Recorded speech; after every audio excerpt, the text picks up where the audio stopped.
They find holes in the walls, they find ventilation, whatever they need, they're gonna get back into your unit.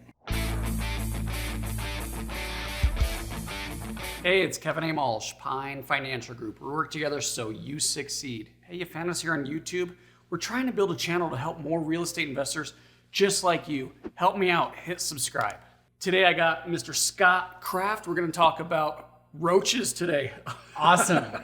It's funny, I was joking about you should never ever buy a rental property condo, Scott, and you had some of the same experiences with your rental properties. I did. I've actually, it wasn't a condo specifically, so I think I got out of it a little easier, but I have had roach experience where they're in there, they are everywhere in there. And so you really need to have an exterminator come in and be able to treat the entire building. Unfortunately for me, I was able to do that because this property was just a standalone and I own the whole thing. But it sounded like you had some other problems. Oh gosh. So I was joking, don't ever buy a condo. And I really have three reasons why I own condos and they actually cash flow really well. And I kind of like how the HOA takes care of some of the maintenance issues. But one of my three reasons I would hesitate to continue buying condos is roaches. And I had I had a couple of units in this one complex, totally separate buildings with the same problem. I'll just tell the story on one of them. Roach problem. We were treating. And if you don't know, roaches don't just go away. If you treat them, what happens if you treat one unit?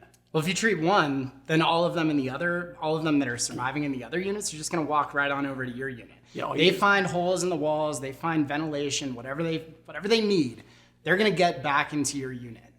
Yeah, all you do is, if you treat one unit, you just push them into the next unit. And then when they treat, they push them back into your unit, and then you treat. And it's this disaster of a routine. Right. So the only way to fix this, you guys, is to treat the entire building, as Scott said. And when you're at a condo, you don't own the unit next to you. So you have to coordinate that. And if the HOA is not friendly and not helpful, you have to try to coordinate that with the owners. And I got to tell you, they don't like spending money. Right. And all it takes is really just one holdout, one unit that even if everyone else has roaches in their unit and they want to help get rid of them and do anything they can, all it takes is just one unit. Because I'm not kidding, guys. It literally, you have to treat the entire building or they will just keep coming back. Another reason I don't love condos as much as I used to is neighbors.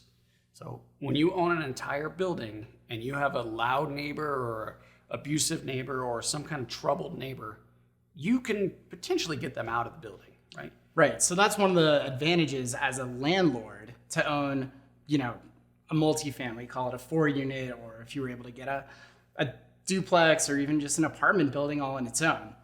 You get to control exactly what happens with all of those units, as opposed to a condo complex where, everyone has their own separate ownership interest. So if someone doesn't want to play ball with you, you're kind of hung out to dry.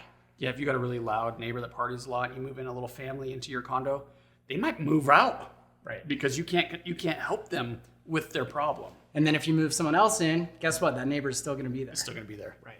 So my second reason for being cautious with condos, neighbors. So the third reason to hate condos is HOAs. By definition, every single condo complex has an HOA. And, some of them are okay, some of them are great, and some of them are just horrible. One of the big problems with an HOA is if you're going to be selling on an FHA loan eventually, that condo complex and that HOA needs to be approved by FHA in order for them to insure a loan that is going to be used to pay for a condo in that complex. And quite often these condo complexes are just inept at delivering documents to HUD in order to get themselves approved. And you're putting a lot of faith in this condo complex and an HOA to manage the property well. Yeah. And a lot of these people just don't do that for a living. So I just had this problem, Scott. I don't even think I shared this with you in the office, but I have a property in Denver that's a condo, and there was a break in the pipe in the wall, and it flooded a big chunk of my unit. So the HOA was pretty responsive. They came and cut the drywall out, did the remediation of the water, got the carpet out. But after the remediation was done, it was 3 weeks before they got in there and do any patching or any, they fixed the plumbing, but they didn't patch or anything. I can't go in there and do my piece, the carpet, the drywall, the trim, base, the stuff that the tenant needs in their home until the drywall is fixed. And that's on the HOA according to the HOA docs. And it literally took 3 weeks before they can get in. And then we have a couple of weeks before I can get my piece done. So these tenants were basically living in surprisingly, they were living in their living room for 5 weeks. I ended up giving them a month free rent. So it cost me the repairs and then it cost me a month free because the HOA wasn't doing what they were supposed to do. And I know it sounds good when an HOA says, oh, well, we'll fix the plumbing, we'll fix the exterior roof, any sort of maintenance on the exterior. But like you said, if are they going to do it? Right, what happens if they just don't do it?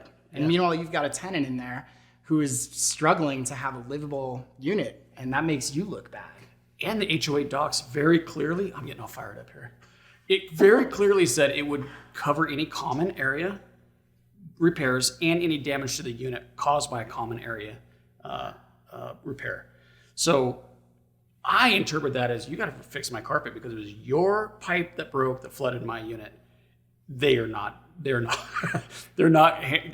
to fix anything. They pushed back. They said, we'll get the attorneys involved if we have to. Despite what the HOA docs say, we're not fixing it. That's what your insurance is for, is what they told me. I'm super surprised by that. I'm sure you are. Anything else on condos you could think of?